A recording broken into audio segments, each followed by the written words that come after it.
Okay, Christine in Washington, please save me from myself because I'm sure people are getting bored out of their minds. Hi, Christine.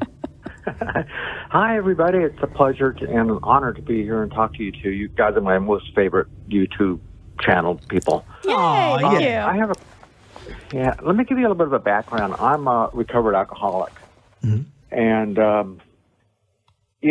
back when I got sober, secular AA was a non-existent thing. So I went with the standard AA, but I let myself be known that I was an atheist. You know, I mean, so there was no cover up on that. Now, if you're familiar with AA at all, you know that they've taken the term spirituality and co-opted that with the term religion.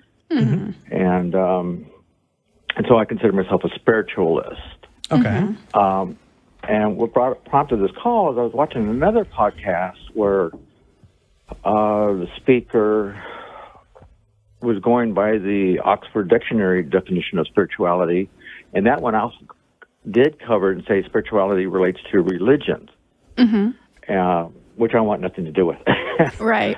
But it got me a little confused, and because you two are so knowledgeable about this terminology and the syntax of words and so forth that come, I wanted to kind of get some feedback on what you consider to be the term spirituality vis-a-vis religion on that. Yeah. Maybe help clarify the picture for me a little bit. Absolutely. Sure. I took a huge lead on that last call. Do you want to? Sure. So, Christine, I think one of the issues that I have right away with the story you've told is that somebody pulls out a dictionary to read you the definition of a term. Because, well, that can be useful, right? Dictionaries help us code different letters combinations into different words and helps us communicate. That's great. What an individual person means by a thing, and even how society as a whole has come to understand a concept, often is not even reflected in a dictionary. So, yeah, okay. So in general, the consensus is that spirituality is tied to religion because most people who talk about spirituality are religious in some way. And also, religion as a whole has been the dominant worldview for so long that it has shaped how we view words and how we define words. I wrote a whole article on this subject where the word spiritual I think it's the word spiritual. They all have, if you trace back religious or theological base definitions, because it was the educated people who were religious at the time of getting all these words down into books that were deciding what words existed and which ones didn't. So that's my first thing. But in general, I don't think that spirituality and religion are necessarily tied together by any means.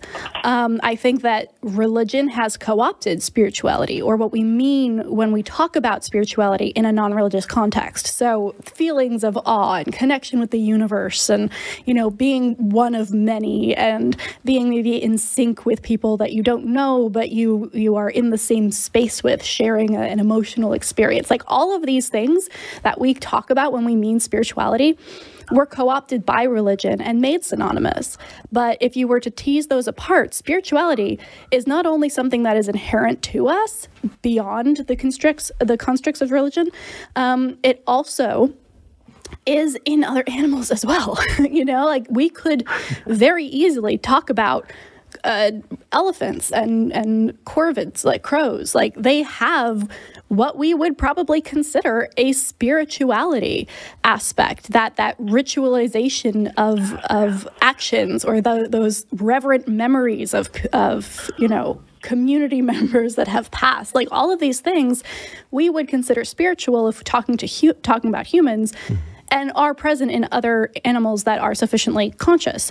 So I think teasing those apart, like it sounds like you are doing, is actually extremely helpful. And as long as your spirituality is not pushing you into the anti-science or a lack of critical thinking, then I personally don't see a harm in it. And that might be where we differ, because you've been nodding your head this whole time, Eric, and now you're kind of like, yeah. But so, Christine, what are your thoughts with that? What do you think about all of that? Yeah, I think you hit it right on the head. The way I use to describe it is religion and spirituality are two sides of the same coin. In other words, it's the coin being our aspirations for getting out of ourselves. The religion is the dogma, the religion, the rituals, the theater of religion.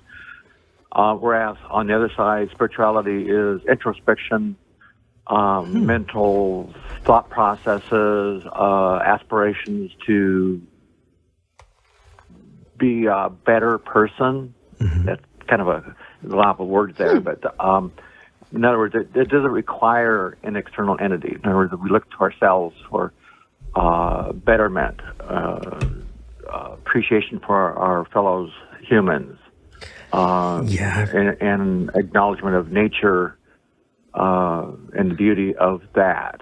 I gotta say, to me, they're diametrically opposed philosophies. But one Interesting. is personal betterment for oneself. That's the philosophy I like to follow. Yeah, I have an entirely different definition. So I guess for me, when I hear spiritual, I think of, when you're identifying things about yourself, you go with the most specific, as specific as you can. So if someone's a Catholic, they're not going to say, "Hey, I'm a deist." They're going to say, "I'm a Catholic." But if they don't have, a church or a specific subsect that they're in, I'm a Christian, or maybe not a specific God, I'm a deist, right? And kind of the more you step away, the more you have to get a little more generalized. And when I hear spiritual, what hits me is I think, okay, that's another step away. Maybe you're not on the God concept anymore, but you're still looking through kind of magic. Christine? Yes. I don't know what's going on in the background. Magic. I would say it's Christine? It's a thought process. I don't know what's going on in the background, but my ADHD is making it very difficult for me to focus. Okay, sorry. That's okay. I'm having trouble here. So what I was going to say is just due to people saying, or at least people who I've spoken to have said, oh, I'm spiritual. Usually that has included a subset of things for me in my experience. And that subset would be things from crystal healing to believing in, that they can see auras, chakras, or, just various kind of wooey type things. And for me, I kind of maintain the axiom, the ought part. I think from where I'm standing, I think I ought not to use the word spiritual when I can use a more specific term. And the reason is because whenever I use the word spiritual, I might be talking about being in awe and having a spiritual experience from listening to an awesome piece of music.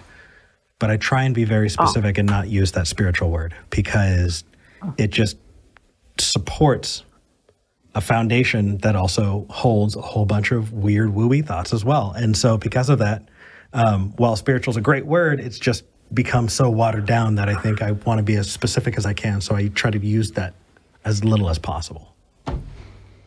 Okay, that's a very good point. Yeah. I do not believe in high woo-woo and all that kind of stuff.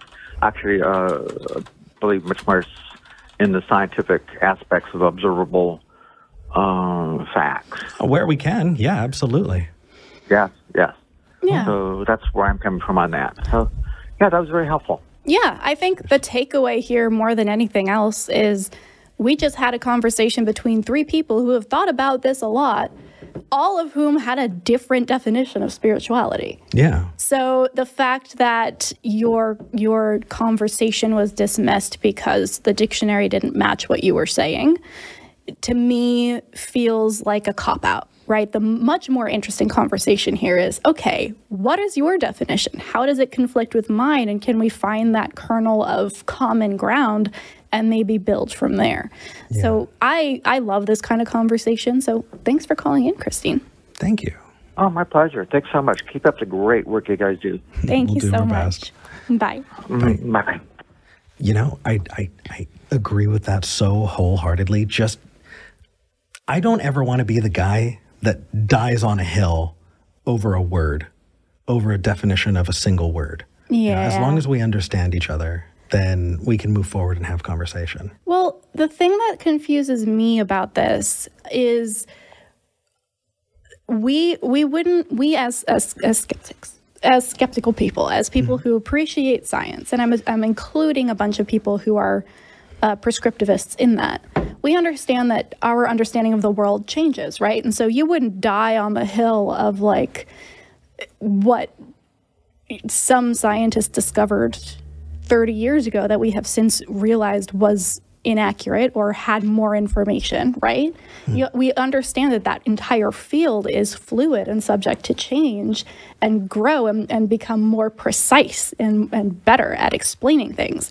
And the fact that we treat words in any other way is strange to me. Like, if you can wrap your head around the fact that you can't reference something 30 years ago that was known scientifically with the confidence that it hasn't been adjusted or refined since. Yeah. Why is it so difficult to get your head around the fact that that's what's happening with words all the time? Oh, absolutely. So- Absolutely. If you were to go back in time and say, Eric, I yeeted the the box across the room. I yeeted. To yeet. To yeet. So before we move into the next call, I just wanted to give a shout out to, in the comments, I saw a friend, Steve Woodford. Dude, he commented on the last thing, said, fail forward, always failing forward. Just as somebody who has been on the phone with me and is one of the reasons why I'm still able to do this, because he's been there through some really dark times for me. Thank you. Thank you for joining us. Hi, Steve. Let's